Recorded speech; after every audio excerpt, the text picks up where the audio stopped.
Hello everyone, welcome back to my channel, and those who are new on this channel, please do not forget to subscribe our amazing channel. And this lecture is in continuation with my previous lecture for the chapter carbohydrates, and in this lecture we will discuss about carbohydrates as informational molecules, that is the sugar code. But before starting the lecture, this is about me. I am Dr. Manisha Sinha, PhD from Jawaharlal Nehru University, New Delhi, in plant microbe interaction.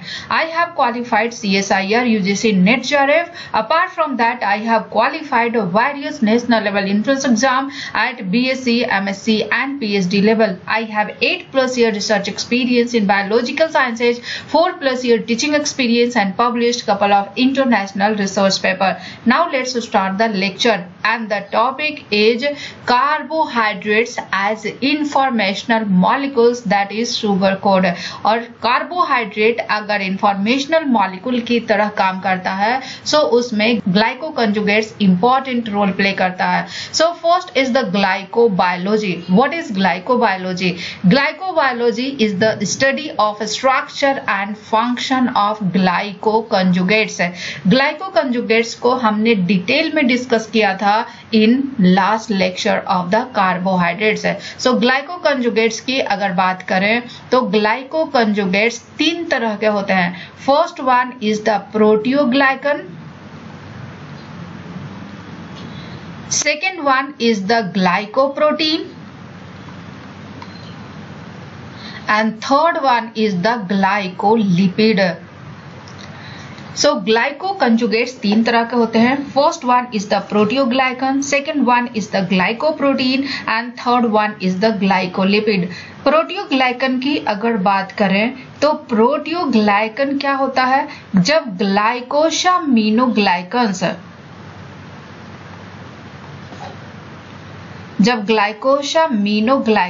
जो कि एक तरह का heteropolysaccharide है जिसमें disaccharide as a repeating units होते हैं, and disaccharides में एक यूनिट जो होगा वो हमेशा एन एसिटाइल ग्लूकोसामिन होगा या एन एसिटाइल गैलेक्टोसामिन होगा, जबकि जो दूसरा यूनिट होगा वो डी ग्लूक यूरोनिक एसिड होगा. सो ग्लाइकोसामिनोग्लाइकन्स जब प्रोटीन्स के साथ कोवैलेंट बॉन्ड बनाते हैं, कोवैलेंट बॉन्ड के थ्रू इंटरैक्ट होते हैं, सो उस स्ट्रक्चर को क्या बोलते हैं? प्रोटियोग्लाइकन. वहीं पे अगर ग्लाइकोप्रोटीन की बात करें तो ग्लाइकोप्रोटीन में जो कार्बोहाइड्रेट पार्ट होता है दैट इज ओलिगोसैकेराइड. ओलिगोसैकेराइड क्या होता है? जिसमें few monosaccharides unit glycosidic bond के थ्रू अटैच्ड होते हैं, और ये बेसिकली 2 to 7 मोनोसैकेराइड यूनिट होते हैं. सो ओलिगोसैकेराइड जब प्रोटीन के साथ कोवैलेंट बॉन्ड के थ्रू लिंक्ड होता है तो उसको क्या बोलते हैं? ग्लाइकोप्रोटीन. वहीं पे अगर ग्लाइकोलिपिड की अगर बात करें तो ग्लाइकोलिपिड में भी ओलिगोसैकेराइड्स इन्वॉल्व होते हैं. जो कार्बोहाइड्रेट पार्ट होता है वो ओलिगोसैकेराइड्स होता है.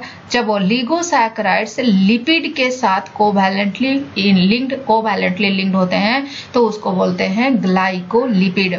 सो ग्लाइकोबायोलॉजी क्या है? ग्लाइकोकंजुगेट्स का स्ट्रक्चर एंड फंक्शन को स्टडी करना ही ग्लाइकोबायोलॉजी है, and it is one of the most active and exciting area of biochemistry and cell biology. So cells use a specific oligosaccharide to encode important information about intracellular targeting of proteins, cell-cell interaction, tissue development and extracellular signals. So cells क्या करता है? important information को encode करने के लिए specific oligosaccharides use करते हैं. For what? For intracellular targeting of proteins, cell-cell interaction, tissue development and extracellular signals. ग्लाइकोकंजुगेट्स के स्ट्रक्चर की diversity as well as biological activity को एग्जांपल से समझते हैं, and one of the best example is lectins. Lectins की अगर बात करें तो लेक्टिन्स आर प्रोटीन्स जो कि शुगर कोड को रीड करता है एंड बहुत सारे बायोलॉजिकल प्रोसेसेस को मेडिएट करता है. It is present in all organisms, चाहे वो प्लांट हो, चाहे वो एनिमल हो, चाहे वो बैक्टीरिया हो या वायरस हो. लेक्टिन्स सारे ऑर्गेनिजम्स में प्रेजेंट होते हैं. लेक्टिन्स की खास बात यह है कि ये कार्बोहाइड्रेट से बाइंड करता है with high specificity as well as moderate to high affinity. Lectins की अगर बात करें तो लेक्टिन्स प्रोटीन होता है जो कि कार्बोहाइड्रेट से बाइंड करता है, और कार्बोहाइड्रेट के साथ जो बाइंडिंग होती है उनकी स्पेसिफिसिटी भी हाई होती है, एंड एफिनिटी की अगर बात करें तो एफिनिटी भी मॉडरेट टू हाई होती है। Lectin serves in a wide variety of biological processes. किस तरह के बायोलॉजिकल प्रोसेसेस में? Cell recognition, signalling, adhesion processes and intracellular targeting of newly synthesised protein. Cell recognition में भी इंपॉर्टेंट रोल प्ले करता है, सेल सिग्नलिंग में भी इंपॉर्टेंट रोल प्ले करता है, एडहेशन प्रोसेसेस में भी इंपॉर्टेंट रोल प्ले करता है, as well as newly synthesised proteins के इंट्रासेलुलर टारगेटिंग में भी इंपॉर्टेंट रोल प्ले करता है। और इन सब को हम एग्जाम्पल से समझेंगे। प्लांट लेक्टिन की अगर बात करें तो प्लांट लेक्टिन जो होते हैं वो सीड्स में अबंडेंट होते हैं, and they probably serve as deterrents to insects and other predators. In the laboratory purified plant lectins की अगर बात करें तो they are useful reagents for detecting and separating glycans and glycoproteins with different oligosaccharide motifs. Cells में lectin का क्या function है उसको समझने के लिए हम इसको एग्जाम्पल से समझते हैं। फर्स्ट एग्जाम्पल की अगर बात करें तो कुछ पेप्टाइड हार्मोन्स होते हैं जो कि ब्लड में सर्कुलेट करते हैं। क्या होते हैं? कुछ पेप्टाइड हार्मोन्स होते हैं जो कि ब्लड में सर्कुलेट करते हैं, और इन पेप्टाइड हार्मोन्स में ओलिगोसैकेराइड मोटिव्स होते हैं जो कि उनके सर्कुलेटरी हाफ लाइफ को स्ट्रांगली इन्फ्लुएंस करता है। यहाँ पे क्या पॉइंट बोल रहा है कि कुछ पेप्टाइड हार्मोन्स होते हैं जो कि ब्लड में सर्कुलेट करते हैं, और उन पेप्टाइड हार्मोन्स में, क्योंकि ये पेप्टाइड हार्मोन है, सो पेप्टाइड हार्मोन है, इसका मतलब क्या? ये अमाइनो एसिड से बने हुए हैं, लेकिन अमाइनो एसिड से बने हुए इस पेप्टाइड हार्मोन में ओलिगोसैकेराइड मोटिव्स भी प्रेजेंट होते हैं, और ये जो ओलिगोसैकेराइड मोटिव्स है ये उस हार्मोन के, पेप्टाइड हार्मोन के सर्कुलेटरी हाफ लाइफ को स्ट्रांगली इन्फ्लुएंस करता है। उस पेप्टाइड हार्मोन में से दो एग्जांपल है। First one is the luteinising hormone and second one is the thyrotropin. ये दो पेप्टाइड हार्मोन है जिस पे एन लिंक्ड ओलिगोसैकेराइड्स प्रेजेंट होते हैं। ये दो हार्मोन कहां से रिलीज होते हैं? ये दोनों हार्मोन एड्रिनल कॉर्टेक्स से रिलीज होते हैं। Luteinising hormone as well as thyrotropin, ये दोनों के दोनों एड्रिनल कॉर्टेक्स से रिलीज होते हैं, और इन दोनों हार्मोन में एन लिंक्ड ओलिगोसैकेराइड्स होते हैं।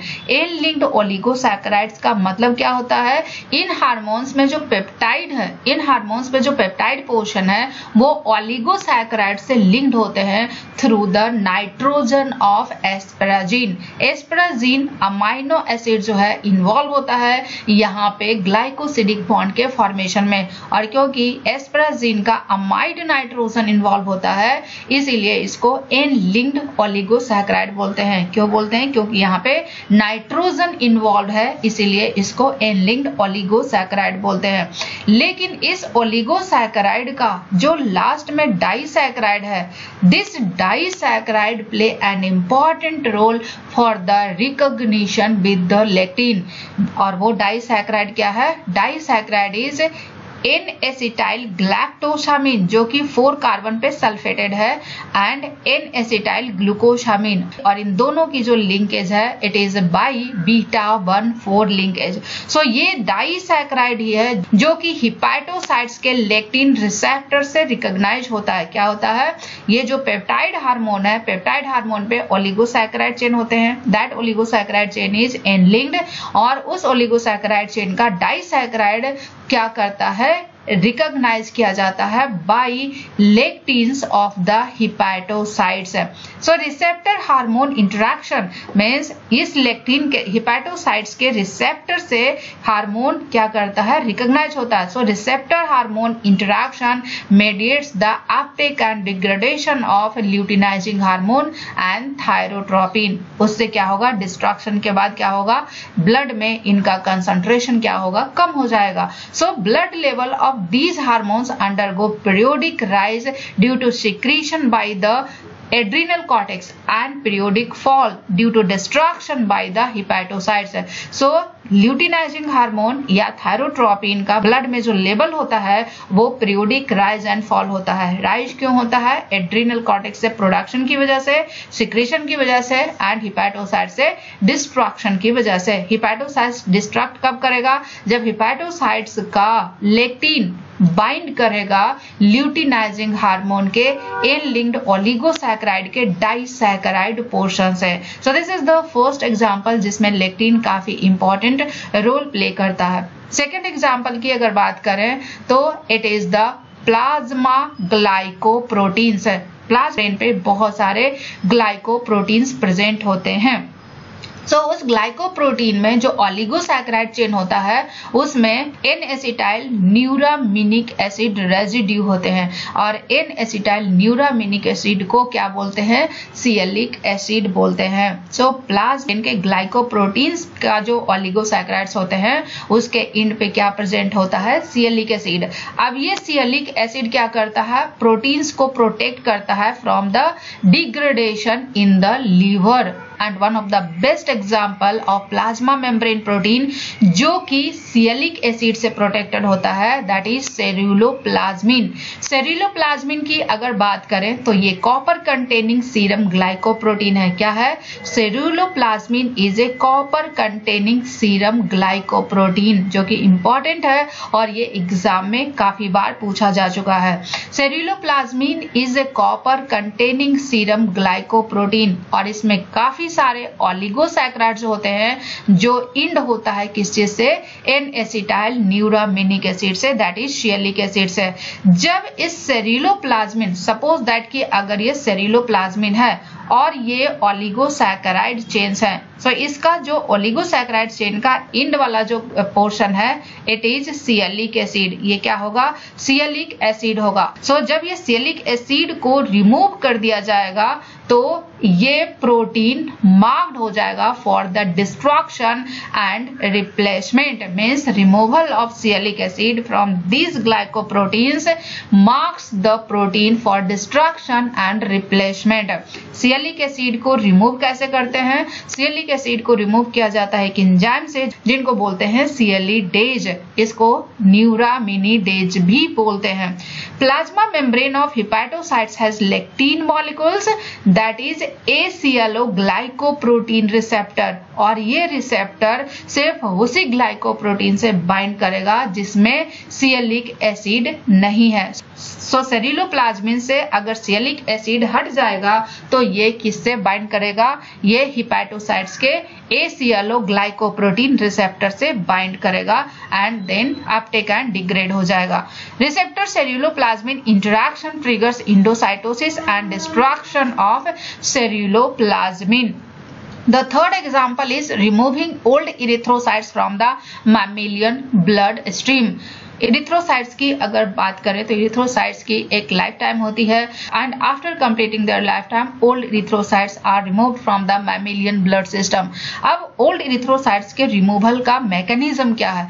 जो न्यूली सिंथेसाइज्ड इरिथ्रोसाइट्स होते हैं, न्यूली सिंथेसाइज्ड इरिथ्रोसाइट्स होते हैं उस पे बहुत सारे मेम्ब्रेन ग्लाइकोप्रोटीन्स होते हैं। क्या होते हैं? उसमें बहुत सारे मेम्ब्रेन ग्लाइकोप्रोटीन्स होते हैं and one of the glycoprotein is glycophorin A. क्या होता है? Glycophorin A. Glycophorin A erythrocyte के मेम्ब्रेन पे प्रेजेंट होते हैं जो कि ग्लाइकोप्रोटीन है। सो न्यूली सिंथेसाइज्ड इरिथ्रोसाइट्स की अगर बात करें तो उसके मेम्ब्रेन पे काफी सारे ग्लाइकोप्रोटीन्स होते हैं और उस ग्लाइकोप्रोटीन पे जो ओलिगोसैकेराइड चेन होता है वो भी इंड होता है किस चीज से? एन एसिटाइल न्यूरामिनिक एसिड से दैट इज सियलिक एसिड। जब सियलिक एसिड रेजिड्यू को रिमूव कर दिया जाता है by withdrawing the sample of blood और इसको सियलिडेज से इन विट्रो ट्रीट करते हैं और वापस उसको सर्कुलेशन में री इंट्रोड्यूस करते हैं। सो जो ट्रीटेड इरिथ्रोसाइट्स होता है वो ब्लड स्ट्रीम से डिसअपियर हो जाता है कुछ ही घंटों में, बट जिनमें इंटैक्ट ओलिगोसैकेराइड है जो कि जिसमें सियलिक एसिड प्रेजेंट है वो ब्लड सर्कुलेशन में कंटिन्यू रहते हैं। सो सियलिक एसिड मार्क करता है फॉर द रिमूवल। अगर सियलिक एसिड प्रेजेंट होगा तो इरिथ्रोसाइट्स रिमूव नहीं होगा, लेकिन सियलिक एसिड अगर रिमूव हो जाएगा तो वो इरिथ्रोसाइट्स को रिमूव कर दिया जाएगा। फोर्थ एग्जाम्पल इज बहुत सारे एनिमल वायरसेस होते हैं including influenza viruses. Influenza virus या कोई भी एनिमल वायरस अपने होस्ट सेल के थ्रू अटैच करता है, कैसे? By interaction with oligosaccharides display on the host cell surface. Suppose that कि ये होस्ट सेल है, होस्ट सेल के मेम्ब्रेन पे ग्लाइकोप्रोटीन्स होते हैं। अब ये अगर प्रोटीन है तो इस पे क्या होंगे? ओलिगोसैकेराइड चेन्स प्रेजेंट होगा।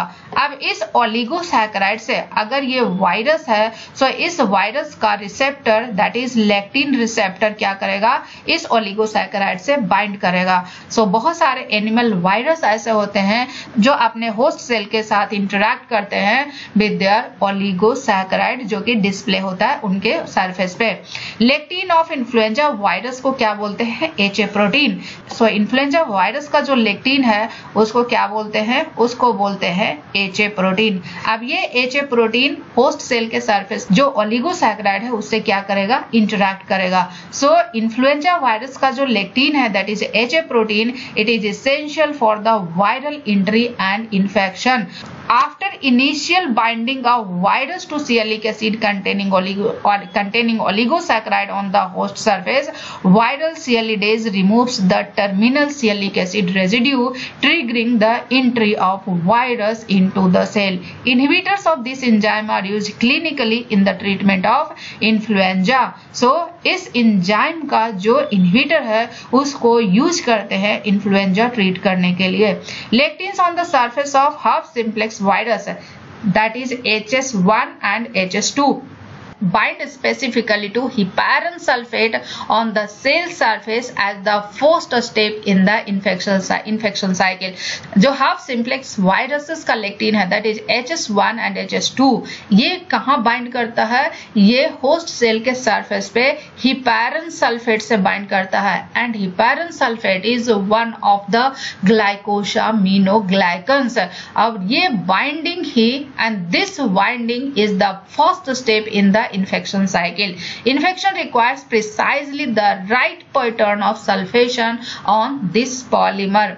फिफ्थ एग्जाम्पल की अगर बात करें तो fifth example is the role of lectin ligand interaction in lymphocyte movement to the site of an infection और injury. So this is the blood capillary and this is the free lymphocyte. Free lymphocyte पे क्या होता है? Glycoprotein ligands present होते हैं किसके लिए? For P selectin as well as integrin. वहीं पे अगर कैपिलरी एंडोथेलियल सेल्स की बात करें तो इसके मेम्ब्रेन पे रिसेप्टर्स प्रेजेंट होते हैं किसके लिए? पी सेलेक्टिन के लिए एज वेल एज इंटेग्रिन के लिए। सो जब ये फ्री टी लिम्फोसाइट्स हैं अगर इन्फेक्शन हुआ है किसी साइट पे, सो this is the site of inflammation या साइट ऑफ इन्फेक्शन। सो जहां पे इन्फेक्शन होता है वहां पे लिम्फोसाइट्स आता है for the defence mechanism. So ये फ्री लिम्फोसाइट्स है। फ्री लिम्फोसाइट्स पे क्या है? Glycoprotein ligands for P selectin as well as integrin. So यहाँ पे कैसे आएगा? जैसे ही इन्फ्लामेशन या इंजुरी होता है किसी साइट पे या इन्फेक्शन होता है किसी साइट पे, वहां से सिग्नल रिलीज होते हैं। उस सिग्नल की वजह से ये जो फ्री लिम्फोसाइट है, फ्री लिम्फोसाइट पहले क्या करेगा?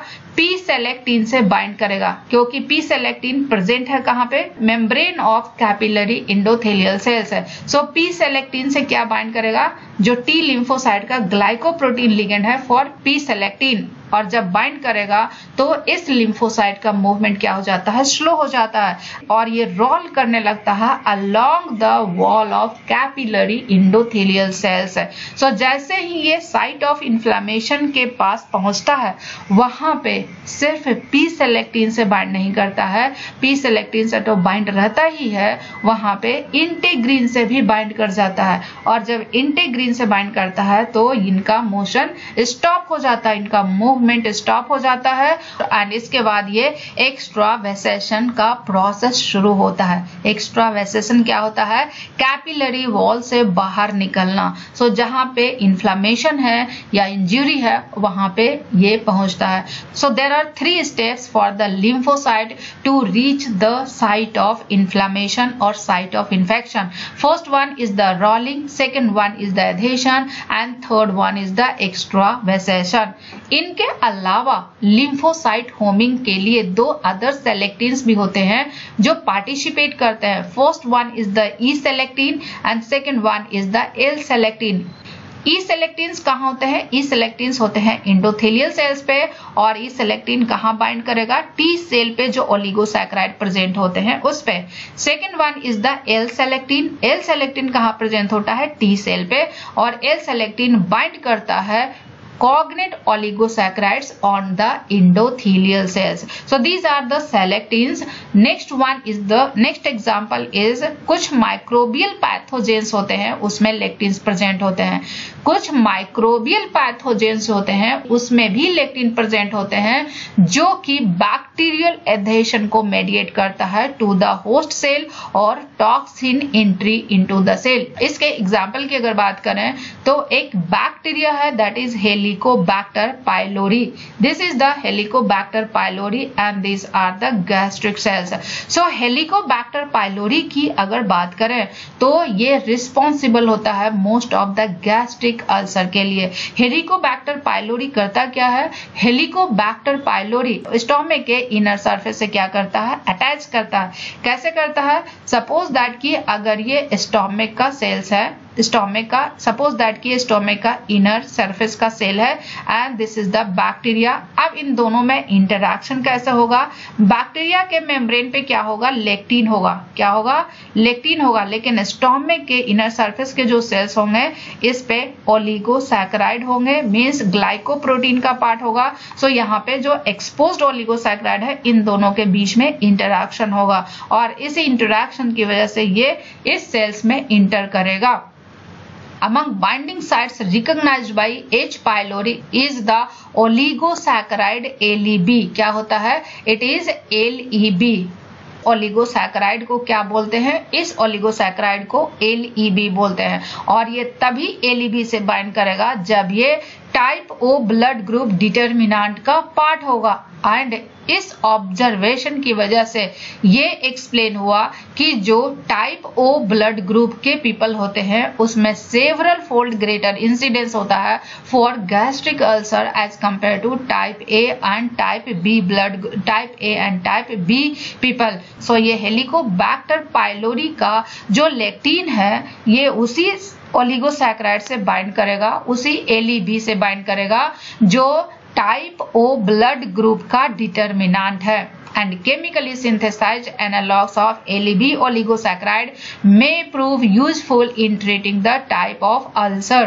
So LEB ओलिगोसैकेराइड का केमिकली सिंथेसाइज्ड एनालॉग को अगर ओरली एडमिनिस्टर करते हैं सो ये क्या करेगा? They prevent bacterial adhesion by competing with the gastric glycoprotein for binding to the bacterial lectin. So अगर ओरली LEB ओलिगोसैकेराइड को एडमिनिस्टर किया जाएगा तो जो गैस्ट्रिक सेल्स पे LEB है उससे बाइंडिंग प्रिवेंट होगा क्योंकि इन दोनों के बीच में कंपटीशन होगा। सो बैक्टीरिया इससे बाइंड करेगा, इससे बाइंड नहीं करेगा और इस तरह से इसको प्रिवेंट किया जा सकता है। Next example is cholera toxin molecule. Cholera toxin molecule Vibrio cholerae के द्वारा प्रोड्यूस होता है। कॉलरा टॉक्सिन मॉलिक्यूल करता क्या है? ये डायरिया ट्रिगर करता है after entering the intestinal cells responsible for water absorption from the intestine. Means Vibrio cholerae जब इंटेस्टाइनल सेल्स में इंटर करता है तो क्या करता है? इंटेस्टाइन से वाटर एब्जॉर्प्शन करता है and that results in the diarrhoea. Toxin attaches to its target cell through the oligosaccharide of gangliocyte GM1। जो कॉलरा टॉक्सिन होता है, विब्रियो कॉलरी के द्वारा जो कॉलरा टॉक्सिन प्रोड्यूस किया जाता है वो टॉक्सिन किससे अटैच करता है? ओलिगोसैकेराइड ऑफ GM1 जो कि मेम्ब्रेन फॉस्फोलिपिड है, कहां पे, on the surface of intestinal epithelial cells है। कॉलरा टॉक्सिन के जैसा एक और टॉक्सिन है, that is pertussis toxin. Pertussis toxin Bordetella pertussis के द्वारा प्रोड्यूस किया जाता है। बॉर्डेटेला पर्ट्यूसिस एक बैक्टीरिया है जो कि ओपन कफ के लिए रिस्पॉन्सिबल होता है।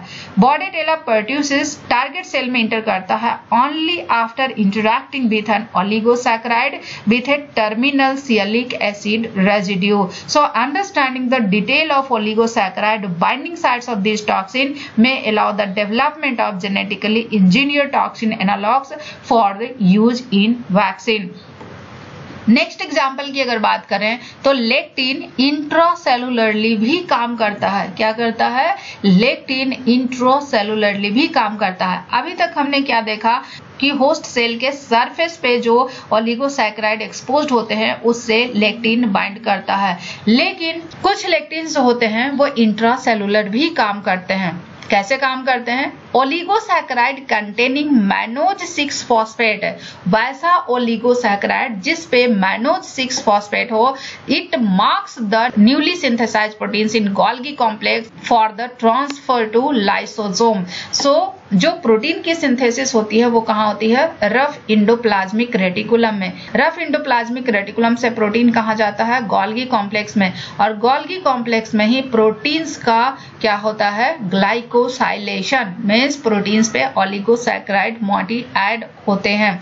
सो जब ग्लाइकोसाइलेशन गोल्गी कॉम्प्लेक्स में होता है और उस ओलिगोसैकेराइड पे अगर मैनोज 6 फॉस्फेट रेजिड्यू है, इट मींस कि वो प्रोटीन मार्क्ड हो गया for transfer to the lysosome. So वैसे प्रोटीन जिसके ओलिगोसैकेराइड में मैनोज 6 फॉस्फेट रेजिड्यू होगा वो मार्क्ड हो जाएगा किसके लिए? लाइसोसोम के लिए। सो this is the mannose 6 phosphate residue जो कि ओलिगोसैकेराइड पे अटैच है।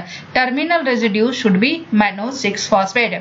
Common structural feature on the surface of these glycoproteins, the signal patch causes them to recognized by an enzyme that phosphorylates a mannose residue at the terminus of the oligosaccharide chain. Means mannose 6 phosphate residue कहाँ present होगा? Oligosaccharide chain के terminus पे, तब वो lysosome के लिए marked होगा। mannose 6 phosphate residue is recognized by cation dependent mannose 6 phosphate receptor. So protein के ओलिगोसैकेराइड पे जो मैनोज 6 फॉस्फेट रेजिड्यू है उसको रिकॉग्नाइज कौन करता है? उसको रिकॉग्नाइज करता है cation dependent mannose 6 phosphate receptor.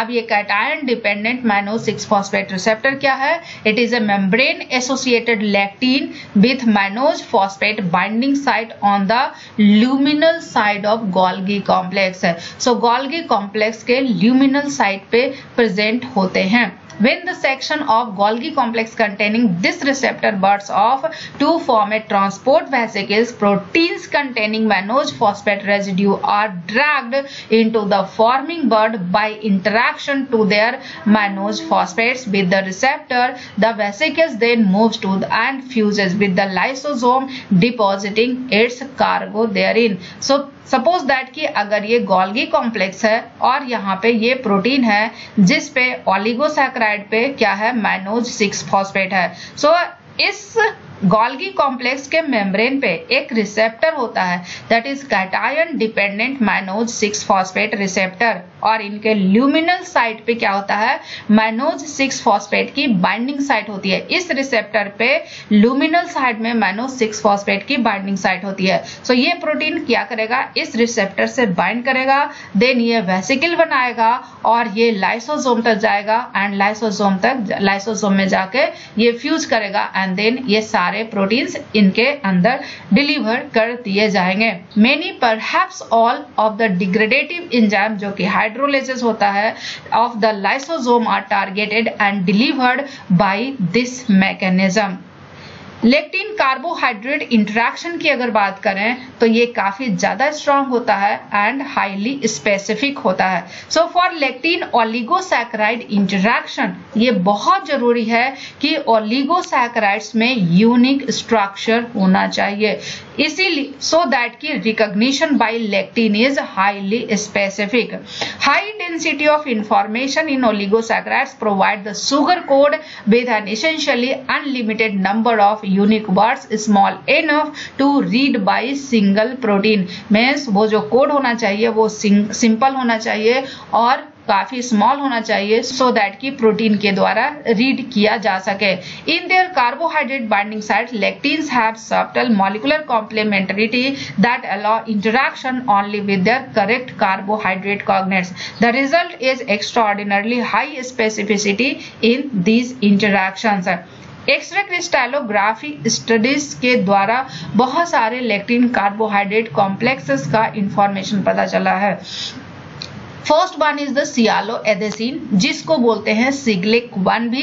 सियालोएडेसिन की अगर बात करें तो इसमें मेम्ब्रेन बॉन्ड लेक्टिन होते हैं on the surface of mouse macrophages, जो कि रिकॉग्नाइज करता है certain sialic acid containing oligosaccharides को, and this protein has beta sandwich domain. So this is the structure of sialoadhesin, जिसमें बीटा सैंडविच डोमेन है, and this beta sandwich domain contains sialic acid binding sites and each of the ring substituents unique to N-acetyl neuraminic acid is involved in interaction between sugar and lectin, and acetyl group at C5 पे जो acetyl group होता है they undergo both hydrogen bond as well as van der Waals interaction with the protein। Carboxyl group की अगर बात करें तो ये सॉल्ट ब्रिज बनाता है between arginine with the arginine 97 and hydroxyl of glycerol moiety hydrogen bond with the protein. So in interaction की वजह से यहाँ पे लेक्टिन और प्रोटीन्स में इंटरैक्शन होते हैं। द स्ट्रक्चर ऑफ मैनो-6 फॉस्फेट रिसेप्टर की अगर बात करें सो इनको भी क्रिस्टलोग्राफी के द्वारा रिजॉल्व किया गया है, और इनके क्रिस्टलोग्राफी से क्या पता चला है, मैनो-6 phosphate specificity of the binding and necessity for a divalent cation in lectin sugar interaction. अब इसमें कौन सा डाइवैलेंट कैटायन है, arginine 111 of the receptor is hydrogen bonded to C2 of hydroxyl, C2 hydroxyl of mannose and coordinated with manganese ion। So this is divalent cation। मैनो-6 phosphate receptor के लिए कौन सा divalent cation रिस्पॉन्सिबल है, manganese ion. Next amino acid is histidine 105। Histidine 105 is hydrogen bonded to one of the oxygen atom of the phosphate. When protein tagged with mannose-6 phosphate reaches the lysosome, which has a lower internal pH than Golgi complex, and the receptor apparently loses its affinity for the mannose-6 phosphate. Protonation of histidine 105 is responsible for this change in binding। इसके अलावा बहुत specific interactions भी हैं जो कि carbohydrate and lectin की binding के लिए रिस्पॉन्सिबल होते हैं। शुगर की अगर बात करें तो उसमें दो तरह के साइड चेन होते हैं, पोलर साइड चेन भी, मोर पोलर साइड चेन भी होते हैं और लेस पोलर साइड चेन भी होते हैं। जो मोर पोलर साइड चेन होते हैं वो हाइड्रोजन बॉन्ड बनाते हैं विद द लेक्टिन, लेकिन जो लेस पोलर साइड चेन होते हैं वो हाइड्रोफोबिक इंटरैक्शंस करते हैं with non polar amino acid residue. So this is the hydrophobic side जो कि हाइड्रोफोबिक इंटरैक्शन के लिए रिस्पॉन्सिबल है। These are the polar side जो कि हाइड्रोजन बॉन्ड के फॉर्मेशन में इन्वॉल्व है। एंड इन दोनों टाइप के इंटरैक्शन, ये दोनों टाइप का जो इंटरैक्शन होता है, they are responsible for the high binding affinity as well as high specificity of lectins for their carbohydrate. And this figure explains the role of oligosaccharides in recognition and adhesion at the cell surface। This is the glycolipid। ये membrane lipid है जिसके साथ क्या attach है, oligosaccharide chain. Oligosaccharide chain को hexagon से represent किया गया है। This is the string of hexagons. So अगर ओलिगोसैकेराइड लिपिड के साथ अटैच है उस स्ट्रक्चर को क्या बोलते हैं, ग्लाइकोलिपिड। लेकिन अगर ओलिगोसैकेराइड मेम्ब्रेन प्रोटीन के साथ अटैच है तो उसको बोलते हैं क्या, ग्लाइकोप्रोटीन। और यही ओलिगोसैकेराइड रिस्पॉन्सिबल होता है किस लिए, for the interaction with the lectin. So this is the virus. ये एनिमल वायरस भी हो सकते हैं। बहुत सारे एनिमल वायरस के पास क्या होता है, लेक्टिन होता है। सो दिस इज द लेक्टिन। अगर लेक्टिन है तो ये लेक्टिन किसके साथ इंटरैक्ट करेगा, जो जो होस्ट सेल के सरफेस पे ग्लाइकोप्रोटीन का ओलिगोसैकेराइड मोटी है उसके साथ ये इंटरैक्ट करेगा for entry into the host cell. This is the toxin, cholera toxin भी हो सकता है, पर्ट्यूसियस टॉक्सिन भी हो सकता है। सो ये टॉक्सिन भी मेम्ब्रेन के जो मेम्ब्रेन लिपिड होते हैं उसके ओलिगोसैकेराइड मोटी से रिकॉग्नाइज करता है और ये इंटर करता है सेल में। And this is the bacterium. Bacterium भी ओलिगोसैकेराइड मोटी को क्या करता है, बाइंड, ओलिगोसैकेराइड मोटी को रिकॉग्नाइज करता है और उससे बाइंड करके बैक्टीरियल सेल्स होस्ट सेल में इंटर करता है। And this is the T lymphocyte. T lymphocyte की अगर बात करें तो इंडोथेलियल मेम्ब्रेन पे क्या होते हैं, पी सेलेक्टिन्स है, एंड लिम्फोसाइट्स पे क्या होते हैं, ओलिगोसैकेराइड मोटी जो कि बाइंड करता है पी सेलेक्टिन से। सो जब लिम्फोसाइट पी सेलेक्टिन से बाइंड करेगा तो लिम्फोसाइट का मूवमेंट स्लो हो जाता है। So these all are extracellular interactions of lectin with the oligosaccharide chain and this is the intracellular. So Golgi bodies में जो प्रोटीन्स बनते हैं उस प्रोटीन पे अगर मैनो 6 फॉस्फेट रेजिड्यू है सो ये टारगेट हो जाता है for the transfer to the lysosome. वो कैसे होता है, क्योंकि गोल्गी कॉम्प्लेक्स में एक रिसेप्टर होता है उसको बोलते हैं मैनो 6 फॉस्फेट रिसेप्टर। अब इस रिसेप्टर का जो मैनो 6 फॉस्फेट बाइंडिंग साइट है वो किधर होगा, लुमिनल साइड में होगा और ये किससे बाइंड करेगा, ओलिगोसैकेराइड जिसपे मैनो 6 फॉस्फेट रेजिड्यू है। जैसे ही इस प्रोटीन से बाइंड करेगा ये वेसिकल्स बना लेगा और ये फर्दर ट्रांसफर करेगा किसमें, लाइसोसोम में। So this is all about carbohydrates as a information carrier that is sugar code and this is the last lecture of carbohydrate. So we have successfully completed the carbohydrate chapter and in my next lecture we will discuss about the lipid. We will start the fresh chapter that is lipid and in next lecture we will discuss about the lipids. So stay tuned for this lecture and if you have any doubt and query please leave comment in the comment section and please do not forget to subscribe our amazing channel.